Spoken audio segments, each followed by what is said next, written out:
ก็สวัสดีทักทายกันอีกคลิปหนึ่งด้วยจ้าคลิปนี้ก็จะเป็น EP 2ของมือถือสากปากถือศีลเด้อจ้าเดี๋ยวเราจะไปฟังเทศน์แม่ใหญ่ตูนเด้อจ้าไปหาลักถ้วยวัดบ่พอยังสิไปสวนพระเด้อจ้าสึกออกมาเพื่อที่จะให้มาแต่งงานกับลูกสาวเจ้าของเดี๋ยวเราไปชมเรื่องราวต่อไปในมือถือสาก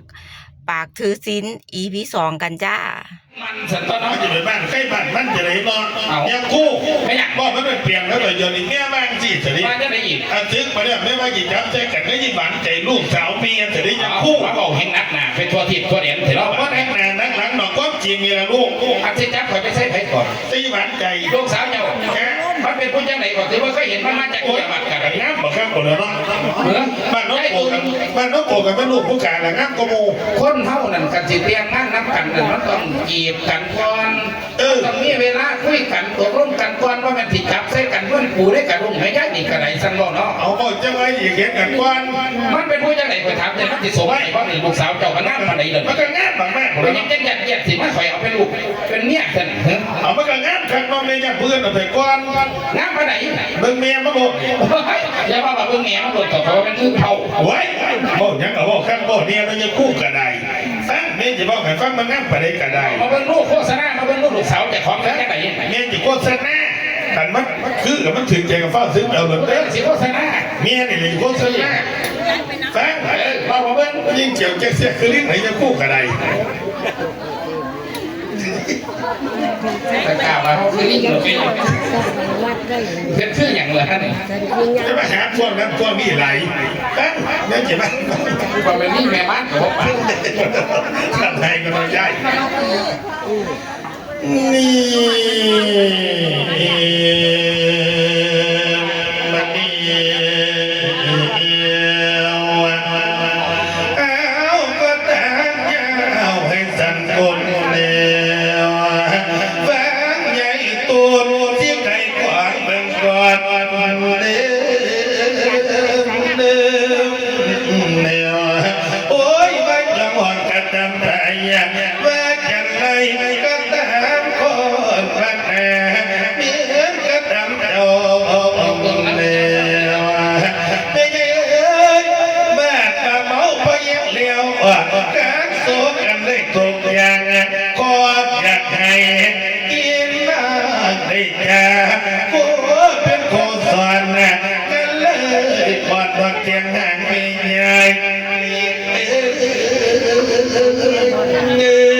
ชิวกับโกง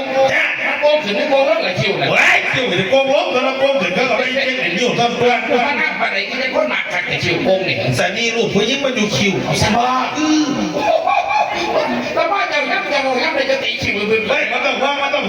เยี่ยมมันจะโกงสู้มือนี่กับชิวโกงกับเป็นแซมถามว่าไหนมันโกงกว่าไอ้ชิวโกงเดี๋ยวนั่นหน่อยส่วนงานนั่งปนันตีเมื่อกี้ถึงเขาจะว่าขนาดนี้ชิวโกงและชิวกองละคือวงไปจันละพวกเราผิดกันกะย้อนชิวไปพวกกะย้อนชิวน้องกะละละละละโอ้ยกิริยาตาละวง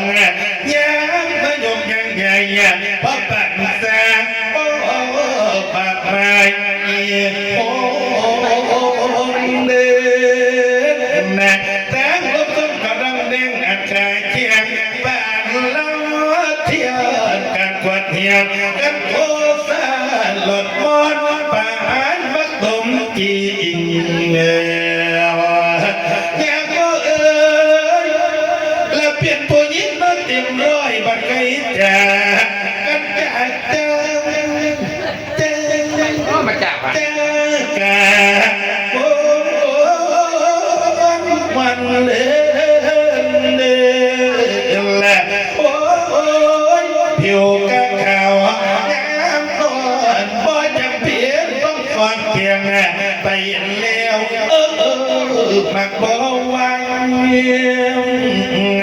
โอ้ยว่าจะก็เพื่อนได้ผลใส่ลังกันมาดอจากเราขอกันเบาได้ผลมามาจะเบาอมแนว พันมันหลายเบาพันมาเบิ่งมาแย่งมันพันนั่นมาเจ้ามันพันนั่นเป็นจังว่าให้มันเอาไม่ยึดตุน อยากก็และกันเจ้าพวดก้อนกันร้อนนับบอกครูโอ้ยเต็มโอกาสนี่เราว่า จังไหน แพงไป แย่งไป ไถยา โอ้ เอาหยา อยาก เอา ไป หยา ใส่หวย เสือเปลวน้อยอยู่สอนแหละมายอมให้เจ้าผู้ใดลงเกยโอ้ยจะมาเอาเขยต่อไม่คนเลยอยากไอ้คน อยากก็และเมียที่ดีนั่นบ่ได้สิได้บอกกันเมียดีเสียสังสีปัญญาโอ้อย่าอยู่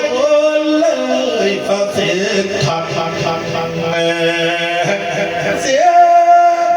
อยากให้ซื้อผักในรอบบ้าน เสีย ซื้อแค่กี่บาทเนี่ย เสียเปล่าอีนั่งสอนดีกว่านอนกับแพ้ แม่ก่อนใครจะก่อน ดีกว่านอนกับแพ้ อย่างว่าแบบผ้าห้าเนี่ย เอาผ้าห่มมาดิ เพราะว่ามันก็จะมาว่าของมันจะดีที่ไม่ว่าจะขาดทำ อันมันก็รับแต่นี่ เอาเพราะว่าจะมันขายอย่างไร กะคน นี่เพราะว่ามันสบายแต่เรื่องเนาะก็ได้ยินแต่เขาว่า บ้านไหน หากมีผ้าห่มตาคนคงอื่นเรือล้นพ้นหนาวไปได้แบบว่าอันนั้น มันห่มมันอุ่นต่อผ้าห่มกะคนเจ้ากับผัวไม่เงี้ยมันมีเรื่องกันบ่แต่เขาไม่ป่ามันเนาะที่แรกก็ต้องห่มผ้าห่มนี่จะคู่ห่มไปห่มมาผ้าห่มมันก็เลยจะกลายเป็นผ้าโอ้ยพวกกับว่าคนหอสอบกันเอาแต่เดียวโอ้นี่มองอ่อนแม่เอ็มเบลอย่าคิดโดนนั้นหลักแนมเบลอย่าโอ้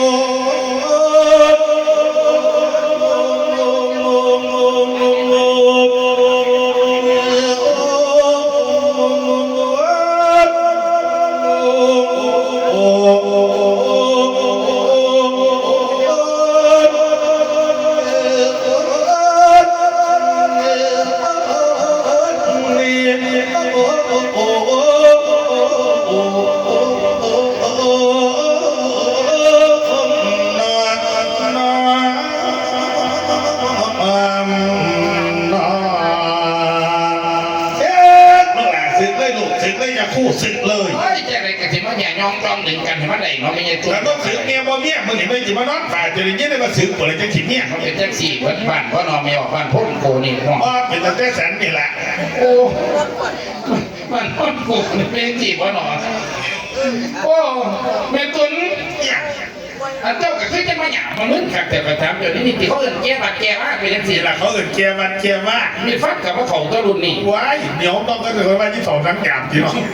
แม่ตุน ไม่หยัง ท่านว่าบอกว่าซื้อในเจ้ากับที่ว่ามีอะไรที่ดีติดแล้วนี่ บ่เมีย โอ้มาสั่งบ้านเนาะเอาละแม่ตุนเอ้ย ข้า ข้า เค เค ย ย บ บอก อกอย่างไร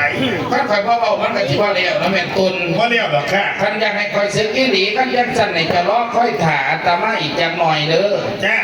ค่อยมาโดนมากมือสิซึกแท้แน่นอน นั่น ให้เจะล้อก่อนถอนในล้อก่อนสักระยะอัตมากะสิซึกจากพระว่าให้เกิน มือในคนโลก เดือนชี เดือนซี ปีมาลมเด้อ ปีมาลง ศึกแท้เนี่ยนอน ซึกแท้แน่นอน เดือนซีปีมาลง เมน ไม่จะโซแล้วไม่ทั้งเจ้ากับบ่ฟัง ถูกต้อง ศึกแน่นอน ซึก บ่ตัวเมียตัวลูกหลาน ว่าพระได้นี่เบาเนี่ยมันเป็นพื้นเบาเนี่ย มันเป็นไปที่หรือที่ บ่ แล้วกู หยัง เดือนนี้มันเดือนหยังปีหยังเหรอลูกหลานบอกเมียนี่ เจ้าเป็นเถ่าเป็นแก่ภาษาในเจ้าจะมุ่งจักปีจักเหี่ยงอยุติแล้วนี่ เมียบ่หุ่นจักเมียถอ อะ น ไรไปแต่ก็สวกสรูขังเป็นสันตัวน้อง ส่วนสรูขานทองมะลงมาเสียงมะเร็งมาโอ้ยมาเร็งเราจะพูดเมียบ่เคยมาจังเพีย ไอ้เจ้ากระไดเอา จังสิกลับไปถามลูกสาวเจ้าเด้อ จ้า ถามสาวหวานใจถ้าเขาเลี้ยงสูงอยู่หรอก เนี่ยเขาจบมาใหม่ๆ นั่นแหละไปถามลูกสาวเจ้าเบิ่ง งานพระหมุนจักเอาเนี่ยจะต้องไปฝากร้านนะลูก ไหน นะ คอยกระสิตกลงตามเจ้าวานั่นแหละแม่ตูน เนี่ยใครจะแต่งเนี่ยไปเด้อลูกหลานเด้อ ไปซะบัดนี้ไป เดี๋ยวลืมตัว ยังอีกวัน อันช่วย ไปยังอีก เล่นน้อยเอาไว้บอกมันเนี่ยเต้ประเดี๋ยวบอกมาว่าจะไปกินก็บอกม่วงป่ะนะ เอ้าไปจังได๋อีกวัน เนี่ยนั่นเดี๋ยวขึ้นเนี่ยโยกอ่ะไปเนี่ยช่วยน้อย ไปน้อย แก ไปใกล้ๆหน่อย ตอนกับใกล้น้อยเนี่ยพวกเล็บไปโยกเนี่ยอันเทียบคน เขี ไป ยน โยก ไว้อยู่แม่นว่าขันเขียนไว้มันก็หาง่ายอยู่ซั่นน่ะ นั่นแหละไปให้เนี่ยรถ เขียนไว้จังได๋ บ่จุด หา บ่จุด ว่าหยุด จ้า ขันมันเคยว่าหยุดแล้วจังซี่ซะนี่มาอีกรอบ2จะอยู่รถอยู่มานำเด้อ เอาไม่อย่าง ไปแก้ถวยว่าหยุดเจ้าน่ะอยู่ในครัวเต็มอยู่มีแต่ว่าห เอา ยุดเจ้านั่น พอเมียมันเปิดกับใกล้น้อยใบเดียวเคย ใกล้ไว้ใกล้ใหญ่มีบัดละคันว่าหยุดนั่น บ่เอาใบเดียว จะมาเอารู้อยู่ใน ไป ไป แล้วลูกเด้อ ไป กลับหน้าได้จะพูดเด้อ ตาจะเล่นพ่อ เดี๋ยวนี่ข่อยจะมาเปลี่ยนจะไหนดอกมันยินตุนไปกับฮักเจ้าซักเมียข่อยเพื่อนนึงจะไปพบไปม่อนข่อยมาอยู่บ้านโอ้เขาอันไหนก็ไม่ได้เจ้าข้ามเอาข่อยเบิดสุยังสุแนวเดี๋ยวนี่ข่อยพาลาข่อยกระไรยังจะเป็นใหญ่เป็นโตไปนะปัญหากระไรมาน้ำจะว่าปัญหาทั้งบ้านเดี๋ยวว่าปัญหาทั้งบ้านกันน้ำปลาน้ำเลี้ยงว่าสั่งกับมิตรเตเนี่ยปวดหัวกันทั้งบ้านมาสั่งเลี้ยงถือใจเนี่ยกับว่าพอถือใจเนี่ยกับว่าจะเจอใจผู้ใดมาสั่งบ้าเมื่อจะว่ายังคุ้นใจแล้ววันนั้นอยากสืบปนานะ เจ้าได้ยินเต็มสองหัวดิติแม่ เตรียมสองหูเมียนี่เร็ว เพื่อติเสือตามกระธรรมดาล่ะแม่เอ้ยขันเพิ่นหอดบางหอดย่ามเพิ่นก็สิได้ศึกขาลาเปลี่ยนไปแต่ว่าจะบ่ห้ามเพิ่นตี บ่แหมเจ้าเด็กแหมบ่น้องเงือยังคุ้นใจไปจิตถึงผู้กับป้าว่าหยุด โอ้เจ้ากระห้ามเพิ่นไว้อยู่กะดีเจ้าคณะจักสั่น อย่ามาถึงนี่จากเมียจะไหนยังคู่เอ้ยแล้วมาบ้านแต่งบ้านน้องบ้านน้องโกดเนี่ยกำลังวงกำลังเฮียนแล้วก็มองไหนก็กำลังงานกำลังเจริญลุงเลี้ยงเมียออกก็กำลังเก่าบ้านเก่าว้าญาติน้องกำลังเหลี่ยมเสนสัตย์จะมาถึงมีบ้านเมียบ้านนี่จะได้ลูกหลานเมียบ้างไงเสือกูบ้างสิละบ้าง เจ้าห้ามเล่าละว่าจะไหนล่ะแม่ แล้วบ้างหามไปเลยกับบ่ฟังดอกไม่ยืนตุนถึงจะหามก็ตอบพ เอา นัก โซ บ้าน ล่างไว้ทั้งเจ้าก็บ่ฟัง โซล่าไม่กับบ่ฟังดอกพนัก โอ้กระธรรมดาล่ะแม่หวานใจฟังเว้าว่าเดียวดีถ้าเป็นเรื่องของจิตของใจมันบังคับกันบ่ได้ดอกแม่หากประสงค์องค์เจ้าใบสึกขาลาเพศกับบ่แม่นหากคนแต่งกันแต่งงานบ่อยห่างยาปางกันก็บ่คือถ้าเป็นเรื่องของจิตของใจมันบังคับกันบ่ได้เจ้าได้ทำได้แต่แนวเดียวเท่านั้นตัว ทำไหนเนื้อไหนเรามา เจ้าต้องทำใจเด้อแม่เด้อ เย่เมียนี่คือน้ำใจนะ จ้า แต่เมียไปพูดไปม้วนอ่ะเรามาอะไรกูก็ข้ามของเบิร์ตตัวยังสุด จ้า เนี้ย จ้า เมียก็ยืนน้ำเล้าดีก็พาทั้งเงินมาอยู่ผุนตัวอะไรกูกับตุ้มกับเที่ยวน้ำเล้าเบิร์ตตัวยังสุดเนี้ยกูก็อยากให้บ้านเดี๋ยวบ้านเจริญนุ่งเงี้ยอยู่มายาที่บ้านเสือขาแล้วเมียกูไม่ได้เจอเลยหรอกูเลี้ยง โอ้ ตัวนะ ยมาสวาสังวาจังสันเนาะจังสันละห้องสะให้ครับกระดอกกระเดียดเจ้ากระไดแม่ กูไม่อยากกันแล้ว กระทำใจแน่ทำใจดีใจเบิกใจบานแน่เศร้าหอยเศร้าไห้เศร้าห้องเศร้าไห้สักก่อน ไอ้ที่จีนแหละเขาจะได้ไปเช้าเจ้าภาพมือ เป็นมาดูแล้วใจดีเจ้าภาพเข้ากระได บ้านเจ้าบางคนหนึ่งแล้วบางสี่นี่จะพูด ไป จ่อย ไหนอีก แล้ววันแล้วสึกเนี่ยเราจะบอกเป็นใส่พนันนะ เอาสิไปเลี้ยงกรุงเทพจี บอกกรุงเทพแล้วก็บอกไป สิไปเลี้ยงพ่อเลี้ยงแม่อยู่บ้านที่แม่ เรียกพ่อเรียกเมียแล้วก็บอกไป แล้วสิไปใส่สัน แล้ววันจะสี่ความละวันอ่ะ จ้า นะยังพูดจ่อยแล้วแล้วสึกแล้ว จ้า แล้วจิมาเย็นเบียกซอยเฮา เฮ็ดเวียกซอยเฮา มากินข้าวเฮียนเฮา กินข้าวน้ำ มาอยู่น้ำเฮาแล้ว อยู่ ว่า น้ำเฮาพร้อม เมียน โอ้จะว่าจะบอกดีๆแล้วสิมาเปลี่ยนแหล่งเฮาที่แม่ เอามันจะมาเปลี่ยนแหล่งจะไหนยี่หวันมันจะมาพึ่งแต่ฮะเนี่ย ก็ว่าให้มาเฮ็ดเวียกให้เฮาเนาะ เอามาเข้าใจที่ลูกอยู่นี่เมีย ก็บ่แล้ว ฟังเมียจะบอกไงฟัง จ้า แล้วมาแล้วสึกแล้ว จ้า แล้วจิมาเย็นเบียกซอยเฮา เวียกพร้อม มากินข้าวน้ำเฮา เข้าพร้อม มานอนเฮียนเฮา จ้า มาอยู่น้ำเฮามึงเข้าใจว่า โอ้เข้าใจแล้ว เข้าใจว่า ถ้าเจ้าเสียผัวมาอีกคนหนึงเหรอที่ อา แม่ ปาดว่าจีบันมันจะมาเปลี่ยนบ้านทั้งนี้มึงมาหุ่นจังยี่หลีตื่นอยู่นี่ เอากระจังเหรอเนาะ ผู้เฒ่าพ่อแย่นะหัวไม่แย่ไม่แย่เอาดอกผัวไม่น่ะนะไอ้ผู้เฒ่าสนั่งอยู่รอเดียวเลย เปิดเพิ่นสู่ไปอีกแล้วแม่เอ้ยล่ะพันว่าเด้ เอา เนาะ เปล่าแม่สู่พ่อไปเราแม่เฒ่าแล้ววะหวาน จ้า เพิ่นมาจังสี่มันตั้งเก็บฟังนั่นแหละ อ๋อ เด้อ แม่น เพิ่นมาอยู่น้ำหมอนี่เพิ่นจะไปเย็นเบียกซอยเฮาไม่กินเก่าเย็นเฮา จ้ะ มานอนน้ำเฮามาเปลี่ยนผัวมึงคนเดียวผัวมึง โอ้ คน เสีย เดี ฉัน ยว เอาผัวอีกแล้ว ถูกต้อง เอากับผู้ใด เอากับจะพูดใจ แค่ผู้จอยวัดเนี่ย เมียน ปะนุ่นโกเนี่ย ถึงต้อง อ้าวแม่เอ้ยพระที่ศึกขาลาเพศกันเป็นเรื่องของพระ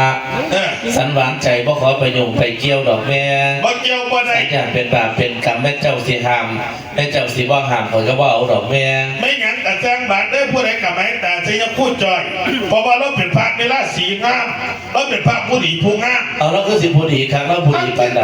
เอ้ยพ่อแม่บอกเพื่อนตอกหล่าเอ้ย ว่าจะไหนอีก จากในบ้านในเงี้ยเราเป็นบุญเป็นงานยังสิบ่ จ้ะ ก็จะไปม้วนพามาหาหงมันผู้นี้ จ้า แม้จะจิตมานั่งเลี้ยงกันส่วนมนต์เดือเสียเนี้ยเบิ่งอ่างสงหล่าเอ้ยอย่าคุณจ่อยราศีจับโกโม มันพนันสิ โอ แม่ เคก็บอกงามก็ยังคุณจ่อยเด้อมันก็เหยียบท้องคำเบ้อนั่นเด้อ จ้ะ บ้านนี้แม่ก็ได้มาสมควรอย่างยิ่งที่จะมาเป็นผัวโต เพราะแม่นเราใส่ครีมญี่ปุ่นสิ ยินบ่เราผู้ดีคืออย่างนี้ดิ เอาแล้วผู้ดีปานใดแม่ ไว้หุ่นกับบอบบางคนละเนาะ บ่บาง หน้ากันน้อยๆเลี้ยว กันหน่อยๆเลี้ยว ๆแต่ว่าขางนึงเละ ๆขาหนึงแหละ ๆตากับปีๆวื้อ โอ้ ๆดัก นา กับมือ นาแล้วว่าชาตัวแม่ ๆแม่แต่ละ ที่ เอารถเพื่อนเดี๋ยวไปกว้าน โอ้ย เจ้าก็สม พวก บอก ไปพวก ใคร แม่ นะ เราคือกันนั่นละ คือกันครับอย่าง ลิ้นเฉา โอ้ยเขาบอกปากบอกเวียนแล้วเรากันธรรมดาอายุมากขึ้นมันจะเป็นไปธรรมดาน่ะตามสังขาร ตามสังการสิ อันแม่ อย่าง ข้าเจ้ามักเจ้าฮักเจ้าก็คือบ่แต่งเป็นหัวเจ้าโลดเจ้าสิมาบังคับคิดขับใจลูกเฮ็ดหยังแม่ เอามันก็บอกเป็นอาจารย์ถีบางก็ บาง ไอ้ ใจ ก็บาง บ่ทันได้พร้อมบ่ทันเจ็บบางใจบ่ทันได้อยากได้ บ่ป้าบ่ได้มึงต้องเอา ว่าน่ะเด้แม่ บ้าหยัง ผู้เพื่อนก็ตามใจผู้อยู่ผู้โอก็ตามใจผู้นอน เออ พระสงฆ์องค์ก็เจ้าเพิ่นอยู่วัดอยู่ว่าสิซื้อไก่เพิ่นซื้อไปโลด นั่น ปานบ่ขอยุ่งขอเกี่ยว เออ ปานใจย่านเป็นบาปเป็นกรรม เออ แค่สันบ่ได้เข้าวัดเข้าว่าสันก็มีคุณธรรมได้คิดในใจอยู่ดอกแม่ ยังอาจารย์ยี่ มัน บาท บ่ เล เป็น ย จังซั่นดอก เมียบอกกับมึงเอามึงก็ต้องออกมึงจะไม่บอกเสียก็บอกเมียไปนั่น เป็น เด้อ จังซั่นเนาะแม่ผู้ขา ปาด ก็ จ้า ได้ ปาดก็บอกเอาลูกเอาผัวตื้อๆมึงหยิบไอ้ตีต้องไอ้ตัวกัดเสร็จแล้วบอกลูกเอาผัวตื้อๆนี่ แม่ เมียปาดติดตัวกูนึกไปว่าหลวงพ่อเสียก็บอกพวกหลังกูยิงตัว แต่เย็นๆแน่เจ้า พอเย็น ใจ เนาะ แม่ แล้วว่าแล้วอยู่ซื้อมาเอามึงเป็นยังมึงเอาแจ๊เอา สั แจ๊ น เอา บ่ แจ๊ เอาสันบ่อยากได้ มึงเอาพวกวัดแตกแจ๊มึงนี่มึงก็บอกเอาผัวแตก ได้บัดเนี่ย มึงเมาออกมาอยู่นี่ยี่บาทเลยมึงมาปิดอะไรกันแท้มากกะเอาหมอมากกะเอาเฮ้ยมานี่ นี่เอง อันนี้เอาอะไรเนี่ย นาพิมพิเศษเสือเนื้อพิมพิเศษเสือผู้ที่แม่เป็นเกียรติทางเกิดบอกเราเนื้อเย็นคำว่าสมกับเจ้านำตาย่อยเนื้อไหล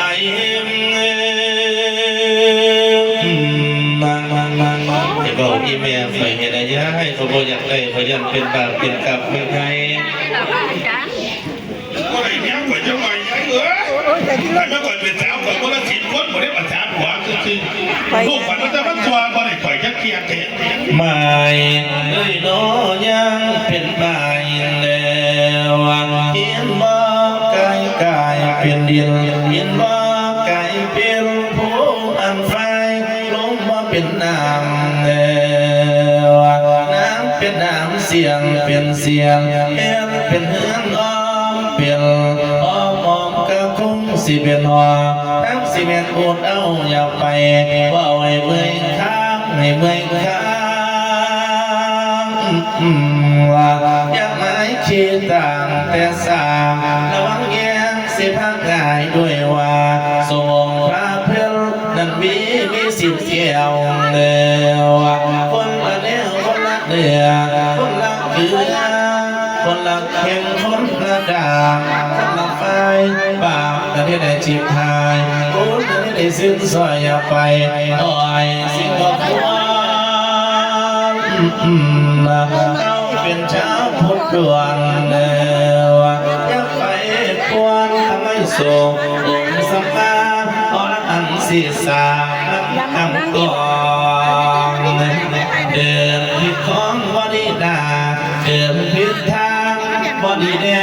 ลูกเห็นใจอันคุณเป็นแต่สิ่งแม่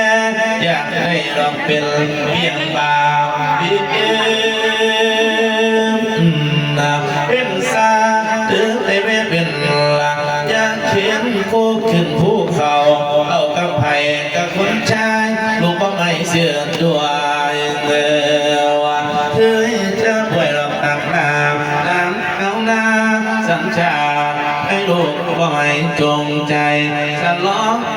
คบเทียนอย่างคนหนึ่งเบิ่งตะโกนแล้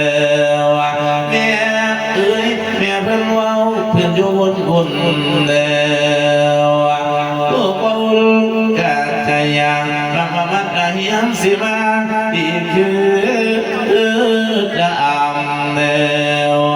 อย่าเอาน้ำมาเทงที่อบบุตรีให้พี่โอ้ก่อนสร้างเป็นตะวันเมียสิสั่งมากมายนะอารมณ์ใหม่บอกเอาไว้ดันดอกน้ำอีเม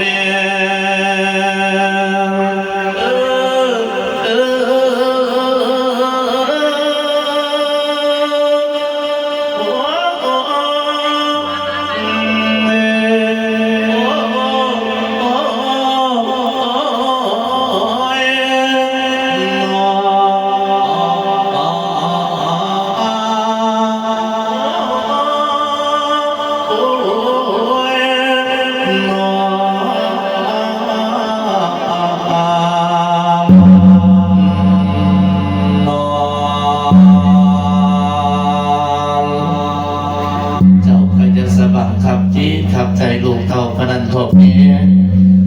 คอยกระยูน้ำเจ้าเพียงสองคนเบียดกิจการญาติแนวไหนขโมยเจ้าอยู่เจ้าอยากน้ำจ้าเถื่อ